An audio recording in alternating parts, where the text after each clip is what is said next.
Hello doctors, welcome to SRB Science 11th NCERT chapter 13 photosynthesis in higher plants. Important chapter है बहुत ज्यादा, इनसे questions definitely पूछे जाते हैं। सारे चैप्टर्स इम्पॉर्टेंट है, लेकिन इस चैप्टर से डेफिनेटली क्वेश्चंस आते ही आते हैं। ठीक है, ज्यादा बार मैं इम्पॉर्टेंट इसलिए बोल रही हूँ क्योंकि ये चैप्टर जो है बॉटनी के, बच्चों को इनसे डर लगता है। बिल्कुल ऐसा लगता है कि ये चैप्टर अगर छोड़ दें, या ऐसा सोचते हैं कि इस चैप्टर को हम लास्ट में पढ़ेंगे, है ना। तो लास्ट में पढ़ने का मतलब ये नहीं कि आप जनवरी, फरवरी, मार्च, अप्रैल में पढ़ रहे हैं।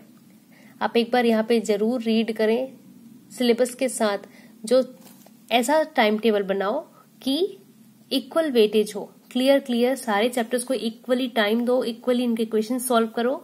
ऐसा नहीं है कि इनसे ज्यादा क्वेश्चन आते हैं, इनसे कम क्वेश्चन आते हैं। आप ये डिसाइड करने वाले अभी इतने महान नहीं बने हैं हम कि हम ये डिसाइड कर सकें कि कहाँ से क्वेश्चन ज्यादा आते हैं, किनको हम ज्यादा ध्यान दें। आपको कम से कम बायो की मैं बात कर रही हूँ, कम से कम बायो में ये चीज है कि आप सारे चैप्टर्स को इक्वली इंपॉर्टेंस देके पढ़ें। और बॉटनी है, इनमें ध्यान कम लगता है या इनमें डाउट होने वाली चीजें ज्यादा होती हैं, कंफ्यूजन वाली चीजें ज्यादा हो सकती हैं। तो इसके लिए एक ही उपाय है कि आप ज्यादा से ज्यादा इनके क्वेश्चन सॉल्व करो। ठीक है, फिर से मैं बोलूंगी कि बिल्कुल डरना नहीं है। एक बार जब आप ये पढ़ने बैठ रहे हो तो एक बार वीडियो देखो, उसके बाद डायरेक्टली एनसीईआरटी की लाइन टू लाइन रीड करो। कोई चीज समझ में नहीं आती तो बहुत सारे तरीके हैं उसके, अपने डाउट्स दूर करने के लिए आप कमेंट कर सकते हो। बहुत सारे वीडियो आपको अवेलेबल होते हैं यूट्यूब पे, जहां से आप अपने डाउट क्लियर कर सकते हो। तो लेकिन इस चैप्टर को पढ़ने के लिए आपको पहले सुनना पड़ेगा। ठीक है, एक एक लाइन जो मैं वीडियो में बोल रही हूँ आपको वो पहले सुनो और उसके बाद एनसीईआरटी रीड करो। एनसीईआरटी के अलावा और आपको कुछ नहीं चाहिए इस नीट के लिए। ठीक है, कंटिन्यू करते हैं। फैक्टर्स अफेक्टिंग फोटोसिंथेसिस, प्रकाश संश्लेषण को प्रभावित करने वाले कारक। स्टार्टिंग से हम चैप्टर में ये देख रहे हैं कि फोटोसिंथेसिस में हमको क्या क्या चीजें चाहिए। फोटोसिंथेसिस में क्या किया हमने, मतलब प्लांट्स ने पिगमेंट, कार्बन डाइऑक्साइड, H2O और सनलाइट की हेल्प से स्टार्च मतलब फूड का प्रिपरेशन किया। किसने? प्लांट ने। कहाँ पे किया? लीव्स में, जो मेसोफिल सेल्स है वहां पे क्लोरोप्लास्ट है। Light reaction, dark reaction generally जो हमको प्लांट्स देखने को मिलते हैं, C3 साइकिल की हेल्प से फूड का प्रिपरेशन होता है। कुछ प्लांट्स ऐसे होते हैं जिनमें कुछ प्रॉब्लम्स होती हैं, जिसके कारण क्या करते हैं वो C4 साइकिल चलाते हैं। और कुछ प्लांट्स ऐसे होते हैं जिनमें C3 नहीं होता, C4 नहीं होता, लेकिन C3 C4 के साथ और क्या होता है, उनमें होता है CAM प्लांट्स। ठीक है, तो जब हमको ये नॉर्मल चीज पता रहेगी, किसी भी प्लांट्स की या एनिमल की नॉर्मल फिनोमेन पता होगा, तभी हम क्या कर सकते हैं, उनकी एबनॉर्मेलिटी को जज कर सकते हैं। आप डॉक्टर बनने वाले हैं, आपके पास कोई पेशेंट आएगा तो आप क्या करोगे पहले, है ना, जनरली उसकी नॉर्मल फिजियोलॉजी पता होगी बॉडी की, या नॉर्मल एनाटॉमी पता होगी, तभी आप उनकी एबनॉर्मेलिटी को जज कर पाओगे। तो फैक्टर्स अफेक्टिंग फोटोसिंथेसिस ये हमारा ऐसा टॉपिक है जिसमें हम एबनॉर्मेलिटीज देखेंगे प्लांट की, कि जो फोटोसिंथेसिस नॉर्मल होना चाहिए उसको कौन कौन से फैक्टर्स अफेक्ट करते हैं या कौन कौन सी चीजें प्रभावित करती हैं, किसकी मात्रा कम या ज्यादा होने पे वो चीजें फोटोसिंथेसिस की रेट जो है वो अफेक्ट हो रही है। तो हमको क्या पता होना चाहिए, पहले नॉर्मल फोटोसिंथेसिस के लिए हमको क्या क्या चीज चाहिए वो पता होना चाहिए। इसके लिए हमको C3, C4 और CAM पता होना चाहिए, लाइट रिएक्शन, डार्क रिएक्शन। इसलिए आप प्लीज सारी वीडियोस पहले की देखें, धीरे धीरे टॉपिक आगे बढ़ते हुए फिर लास्ट टॉपिक हमारा फैक्टर्स अफेक्टिंग फोटोसिंथेसिस। स्टार्ट करते हैं। Factors affecting photosynthesis. The rate of photosynthesis is very important in determining the yield of plants including crop plants. ठीक है, जो फोटोसिंथेसिस की रेट है वो इम्पोर्टेंट है किस चीज को डिटरमाइन करने के लिए, यील्ड ऑफ प्लांट्स, प्लांट्स की जो यील्डिंग है या उत्पादकता है उसको जज करने के लिए हम क्या करते हैं, फोटोसिंथेसिस की रेट के अकॉर्डिंग उसको हम बता सकते हैं कि अगर फोटोसिंथेसिस ज्यादा है तो यील्डिंग या उत्पादकता प्लांट्स की ज्यादा होगी, और कम है तो वो चीजें कम होगी। Photosynthesis is under the several factors. Photosynthesis को जज करने के लिए या फिर इसको पता लगाने के लिए हमारे पास दो फैक्टर्स हैं जो डायरेक्टली अफेक्टेड करते हैं किसको, फोटोसिंथेसिस को। एक होता है इंटरनल फैक्टर और एक होता है एक्सटर्नल फैक्टर। अगर नीट के लिए हम देखें तो अभी तक सिर्फ और सिर्फ एक्सटर्नल फैक्टर से क्वेश्चंस पूछे जाते हैं। इंटरनल से ज्यादा क्वेश्चंस कभी नहीं पूछे गए, मतलब नहीं पूछे गए आप मान के चलो, लेकिन हो सकता है कि इस बार क्वेश्चन पूछे। आपको एक भी लाइन, एक भी कॉमा, एक भी ब्रैकेट एनसीईआरटी का नहीं छोड़ना है। ठीक है, तो पहले हम डिस्कस करते हैं about internal factor. Internal factor बोल सकते हैं हम, प्लांट की मॉर्फोलॉजी ही है ये, प्लांट के अंदर ही मिलते हैं हमको। ठीक है, इंटरनल फैक्टर्स क्या है? Are dependent on the genetic predisposition and growth of the plant. ठीक है, तो इसमें कौन कौन सी चीजें आती है? पहले तो आपकी है नंबर ऑफ लीव्स, तो डायरेक्टली अफेक्ट करती हैं। आप ध्यान से समझने की कोशिश करोगे, अगर नंबर ऑफ लीव्स की संख्या ज्यादा है तो सीधी सी बात है उनमें क्लोरोफिल या पिगमेंट ज्यादा होंगे, क्लोरोप्लास्ट ज्यादा होंगे, तो फोटोसिंथेसिस ऑब्वियसली ज्यादा होगी, है ना। तो लीव्स ज्यादा है तो ज्यादा फोटोसिंथेसिस होगा, कम है तो कम फोटोसिंथेसिस होगा। सेकेंड है इसमें फैक्टर साइज ऑफ लीव। अगर लीव का साइज बड़ा हुआ है, बड़ी पत्ती है किसी भी प्लांट की, तो फोटोसिंथेसिस ज्यादा होगा। थर्ड हमारा है ओरिएंटेशन ऑफ लीफ। ओरिएंटेशन मतलब लीफ का कुछ पत्ती अगर ऐसी हैं, ओरिएंटेशन मतलब ऐसा बोल सकते हो आप सीरियसली, है ना, ऐसे अगर बड़ी है और डायरेक्टली वो सनलाइट पे इस पे आ रहा है, इसमें ज्यादा भाग आ रहा है। अगर कोई लीफ ऐसी है, पतली है, तो इसमें कम आ रहा है। या फिर ऐसा बोल सकते हैं कि लीफ है और आधा भाग जो है उसका वो झुका हुआ है, तो यहाँ पे सनलाइट कम पड़ेगा। ओरिएंटेशन मतलब वो कैसा है, उसकी सतह जो है वो डायरेक्टली सनलाइट पे कितनी दूरी या कितनी जगह को, कितने एरिया को कवर कर रहा है सनलाइट। ठीक है, तो ओरिएंटेशन ऑफ लीफ अगर ज्यादा है तो फोटोसिंथेसिस ज्यादा होगा, कम है तो कम होगा। मीजोफिल साइज पे डिपेंड हो साइज से हम मेजर कर सकते हैं। अगर लीफ की साइज ज्यादा है तो मीजोफिल ज्यादा होगा, मीजोफिल ज्यादा है तो उसमें क्लोरोप्लास्ट ज्यादा है, और क्लोरोप्लास्ट ज्यादा है तो फोटोसिंथेसिस ज्यादा होगा। फिर है हमारा नेक्स्ट है number of chloroplast. Again same thing है यहाँ पे, ये सारी चीजें आपकी एनसीईआरटी में है, इसलिए मैंने अलग अलग लिखा हुआ है यहाँ पे। ठीक है, अमाउंट ऑफ क्लोरोफिल, क्लोरोप्लास्ट है, ओके, समझ में आता है क्लोरोप्लास्ट है, लेकिन क्लोरोप्लास्ट के अंदर क्लोरोफिल अगर ज्यादा है तो फोटोसिंथेसिस ज्यादा होगा। नेक्स्ट है एज ऑफ लीफ। अगर पत्ती नई है, न्यू है, तो उसमें फोटोसिंथेसिस ज्यादा होगा, और अगर वो बूढ़ी हो चुकी है, पुरानी हो चुकी है, तो फोटोसिंथेसिस कम होगा। नेक्स्ट है इंटरनल कंसंट्रेशन किसकी? CO2 की। CO2 की इंटरनल कंसंट्रेशन अगर कम है तो फोटोसिंथेसिस कम होगा, और ज्यादा है तो फोटोसिंथेसिस ज्यादा होगा। तो ये सारी चीजें हमने देखी। 8 जो आपके इंटरनल फैक्टर है एनसीईआरटी में यहाँ पे दिए हुए हैं, और बहुत इंपॉर्टेंट है। नीट में क्वेश्चन नहीं पूछा गया है, इसका ये मतलब नहीं है कि नेक्स्ट कभी क्वेश्चंस नहीं पूछे जाएंगे, आपको सारी चीजें ध्यान में रखनी है। हम बात करते हैं, नेक्स्ट है एक्सटर्नल फैक्टर। ठीक है, एक्सटर्नल फैक्टर जो कि प्लांट से बाहर पाए जाते हैं, एटमॉस्फेयर में हम बोल सकते हैं जनरली। एक्सटर्नल फैक्टर में आपके आते हैं sunlight, temperature, atmospheric, CO2 concentration and water. ठीक है, ये 4 फैक्टर्स जो हैं इनको हम इंक्लूड करते हैं किसके अंदर? एक्सटर्नल फैक्टर के अंदर। सनलाइट और टेम्परेचर दोनों अलग अलग चीजें हैं। थर्ड आपका है एटमॉस्फेरिक CO2 कंसंट्रेशन, और फोर्थ है water. As a plant photosynthesis all this factors will simultaneously effect its rate. ये क्या करते हैं? डायरेक्टली और इनडायरेक्टली अफेक्ट करते हैं फोटोसिंथेसिस के रेट को। Hence though several factors interact and simultaneously affect its rate, but usually one factor is the major cause or is the out of that limit the rate। इसका मतलब ये बोल रहा है यहाँ पे कि फोटोसिंथेसिस की रेट को सारे फैक्टर्स कहीं ना कहीं अफेक्ट करते हैं, लेकिन कोई एक फैक्टर ऐसा है इसमें से जो थोड़ा सा भी कम या ज्यादा हो तो उसके द्वारा फोटोसिंथेसिस बहुत जल्दी से अफेक्ट होता है।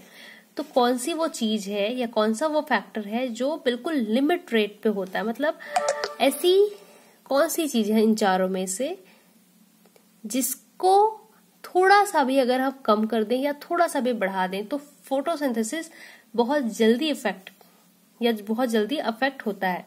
ठीक है, इसको हम बोलते हैं law of limiting factor. Law of limiting factor जो है वो प्रपोज्ड बाय ब्लैकमैन। आपको याद रखना है लॉ ऑफ लिमिटिंग फैक्टर। ये लॉ किसके द्वारा प्रपोज्ड किया गया? प्रपोज्ड बाय ब्लैकमैन इन 1905 में ये क्या किया गया था? प्रपोज किया गया था ब्लैकमैन के द्वारा। क्या कहा था ब्लैकमैन ने, if a chemical process is affected by more than one factor. तो आपको क्लियरली यहाँ पे दिख रहा है कि जो फोटोसिंथेसिस है ये केमिकल प्रोसेस है और ये एक से ज्यादा फैक्टर्स के द्वारा अफेक्टेड है। ठीक है, कंट्रोल की जाती है बोल सकते हो, या फिर affected by more than one factor, then its rate will be determined by the factor which is at sub optimal level और nearest to its minimal value. ये चीज आपको ध्यान रखनी है कि जब 4 factor, more than one factor control करते हैं किसी केमिकल प्रोसेस को, ठीक है, तो पूरी रेट किसी एक फैक्टर से सबसे ज्यादा प्रभावित होती है, जो कि बिल्कुल कम से कम, बिल्कुल लीस्ट वैल्यू या नियरेस्ट मिनिमल वैल्यू पे जो होता है, जो सबसे कम चीज होती है उनमें से, उसके द्वारा पूरी प्रोसेस जो है वो अफेक्टेड होती है। It is the factor which directly affect the process if it's quantity is change. मतलब जो 4 चीज हमने देखी यहाँ पे, sunlight, temperature, atmospheric carbon dioxide concentration और वाटर, है ना। तो इन चारों में से कोई एक चीज ऐसी है जो बिल्कुल मिनिमल वैल्यू पे होती है या नियरेस्ट मिनिमल वैल्यू पे होती है। ठीक है, अगर उस चीज को हम थोड़ा सा भी बढ़ा दें, थोड़ी सी भी कम कर दें, तो हो सकता है पूरी जो फोटोसिंथेसिस की प्रोसेस है वो प्रभावित होती है या अफेक्टेड होती है। इसको आप अलग से मैं अभी एक एक टॉपिक से समझाऊंगी, लेकिन आप यहाँ से भी समझ सकते हैं कि सनलाइट जो है वो मिनिमल नहीं हो सकता है ना। कभी कभी ऐसा होता है कि सनलाइट ज्यादा पड़ रहा है, कम पड़ रहा है, लेकिन सनलाइट होता है डेली, है ना, तो इससे ज्यादा अफेक्टेड नहीं होती हमारी प्रोसेस। सेकेंड है टेम्परेचर। अगर सनलाइट डेली पड़ रहा है, टेम्परेचर भी कभी होता है कम है, कभी ज्यादा है, नॉर्मली 20 to 25, 27 इन इंडिया अगर देखें तो ये चीज देखी जाती है ना। तो टेम्परेचर को भी हम बहुत ज्यादा कम या बहुत ज्यादा, आज 5 डिग्री है और कल 55 डिग्री, ऐसा नहीं होता। तो टेम्परेचर से भी इतना ज्यादा प्रभावित नहीं होती है। और अगर थोड़ा बहुत प्रभावित होते हैं प्लांट्स, तो क्या होता है, उनमें C4 साइकिल चलता है, जहाँ पे ज्यादा ये चीज देखी जाती है। अगर टेम्परेचर ज्यादा है, लाइट ज्यादा है, तो वहां पे C4 साइकिल चलता है ना। फिर थर्ड अगर देखें हम, तो वाटर है। तो किसी प्लांट में कभी हमने वाटर ज्यादा डाल दिया, कभी वाटर कम डाल दिया, ऐसा होगा अगर, तो भी इतना ज्यादा या इतनी जल्दी अफेक्टेड नहीं होता फोटोसिंथेसिस। तो अगर हम इन चारों में देखें तो सबसे ज्यादा जो अफेक्ट करने वाला या लॉ ऑफ लिमिटिंग फैक्टर का जो फैक्टर है वो क्या है, एटमॉस्फेरिक कार्बन डाइऑक्साइड का कंसंट्रेशन। ये जो है CO2 हमारा जो है, कार्बन डाइऑक्साइड जो गैस है, वो क्या है, लिमिटिंग फैक्टर है फोटोसिंथेसिस के लिए। अगर CO2 की कंसंट्रेशन को हम जरा सा भी कम कर दें या जरा सा भी बढ़ा दें, तो पूरी फोटोसिंथेसिस जो है वो अफेक्ट होती है या अफेक्टेड होती है। सबसे पहले हम देखते हैं लाइट। तो लाइट जो है affect photosynthesis by 3 different ways. 3 different type के वेज होती हैं। लाइट की क्वालिटी, सेकेंड है लाइट की intensity and duration of exposure of light. तो तीनों चीजें होती हैं। क्वालिटी अगर देखें हम कि इसकी कैसी है, क्वालिटी का मतलब होता है रेड लाइट में कैसी क्वालिटी हो रही है, ब्लू लाइट में कैसी क्वालिटी हो रही है। तो ये सारी चीजें जो है, कैसे उनका एब्जॉर्प्शन होता है कौन सी लाइट में, तो ये चीज होती है लाइट की क्वालिटी। हमने देखा कि ब्लू और रेड में ज्यादा फोटोसिंथेसिस किया जाता है, तो ये है क्वालिटी। नेक्स्ट होता है इंटेंसिटी। इंटेंसिटी में अगर आप देखें तो इंटेंसिटी अगर बढ़ाते हैं लाइट की, तो वहां पे फोटोसिंथेसिस जो है उसकी रेट बढ़ाया जा सकता है ना। क्योंकि अगर सोलराइजेशन होगा तो वाटर को तोड़ने में या वाटर स्प्लिटिंग में हेल्प करेगा, और इससे डायरेक्टली हम फोटोसिंथेसिस की रेट को बढ़ा सकते हैं।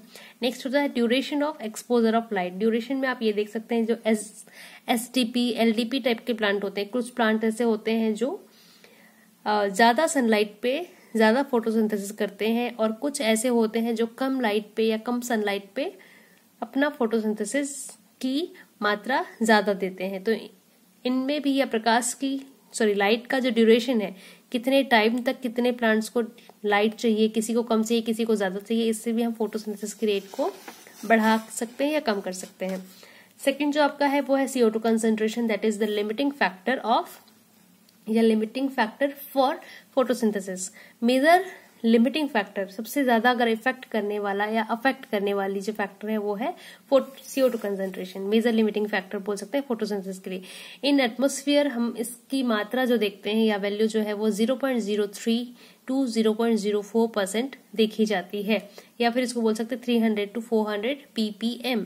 ठीक है, अगर एटमॉस्फेयर में 0.05 कंसंट्रेशन भी इसकी हो गई तो भी फोटोसिंथेसिस की जो प्रक्रिया है वो प्रभावित होती है ना। तो 0.05% मतलब 0.01% की इंक्रीजमेंट से भी फोटोसिंथेसिस प्रभावित हो रही है। तो इसको हम क्या बोल सकते हैं, लॉ ऑफ लिमिटिंग फैक्टर के अकॉर्डिंगली CO2 कंसंट्रेशन जो है वो लिमिटिंग फैक्टर है फोटोसिंथेसिस के लिए। थर्ड जो हमारा फैक्टर है वो है temperature. The dark reaction being enzymatic, dark reaction हम शुरू से पढ़ते आ रहे हैं, एंजाइम के द्वारा किया जाने वाला ये एक क्या है, प्रोसेस है। तो एंजाइम जो होते हैं वो डायरेक्टली कंट्रोल किए जाते हैं, किसके द्वारा, उनका जो फंक्शन है वो टेम्परेचर के द्वारा। अगर किसी एक पर्टिकुलर टेम्परेचर पे किसी एंजाइम के द्वारा किसी एंजाइम को एक्टिवेट किया जाता है, तो अगर वो टेम्परेचर कम या ज्यादा है तो वो एंजाइम काम नहीं करेगा, है ना। तो टेम्परेचर डायरेक्टली कंट्रोल करता है किसको, एंजाइम को। और एंजाइमेटिक प्रोसेस डार्क रिएक्शन को अगर वो कंट्रोल कर रहा है तो सीधी सी बात है फोटोसिंथेसिस को वो कंट्रोल करने वाला है। तो the C4 plants respond to higher temperature. C4 plant जो होते हैं वो रिस्पॉन्ड करते हैं higher temperature 30 to 40 degree centigrade पे and show higher rate of photosynthesis. मतलब अगर 30 to 40 डिग्री सेंटीग्रेड होगा तभी वो higher rate of photosynthesis show करेंगे। While C3 plants have a much lower temperature optimum।